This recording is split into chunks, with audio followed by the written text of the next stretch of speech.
వారణాసికి వెళ్లే తెలుగు భక్తులకు సువర్ణ అవకాశం లభించింది. ఆంధ్రప్రదేశ్కు చెందిన దండు త్రినాథరాజు అనే వ్యక్తి వారణాసిలో డొక్కా సీతమ్మ ఆశ్రమంను స్థాపించి తన సేవా స్ఫూర్తిని చాటుకున్నారు.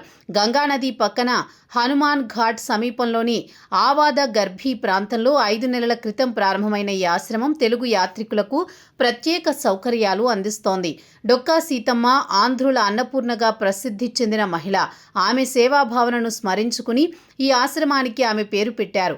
ఆంధ్రప్రదేశ్ ప్రభుత్వం కూడా పాఠశాలల్లో మధ్యాహ్న భోజన పథకానికి డొక్కా సీతమ్మ పేరు పెట్టి ఆమె సేవలతో గౌరవించింది.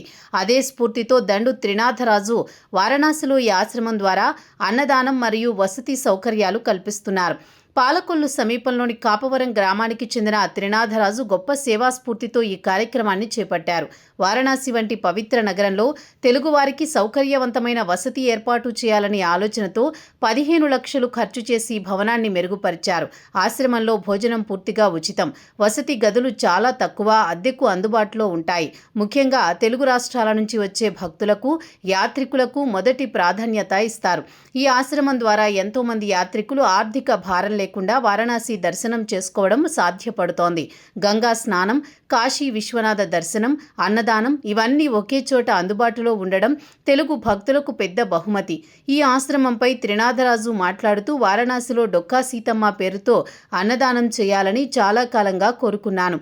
ఆ కోరిక ఇప్పుడు నెరవేరింది అని తన సంతోషాన్ని వ్యక్తం చేశారు. ఈ ఆశ్రమం స్థాపనతో తెలుగువారి సేవా దృష్టి మరోసారి జాతీయ స్థాయిలో గుర్తింపు పొందింది. వారణాసి వెళ్లే తెలుగు యాత్రికులు ఇకపై ఆర్థిక ఇబ్బందులు లేకుండా మనసు ఉల్లాసంగా ప్రయాణం చేయవచ్చు.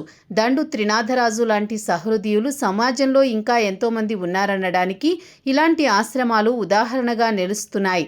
భక్తి, సేవ, మానవత్వం మూడింటిని ఒక్కచోట కలిపిన ఈ ఆశ్రమం త్వరలో మరిన్ని సేవలను విస్తరించాలని ఆశిస్తున్నారు.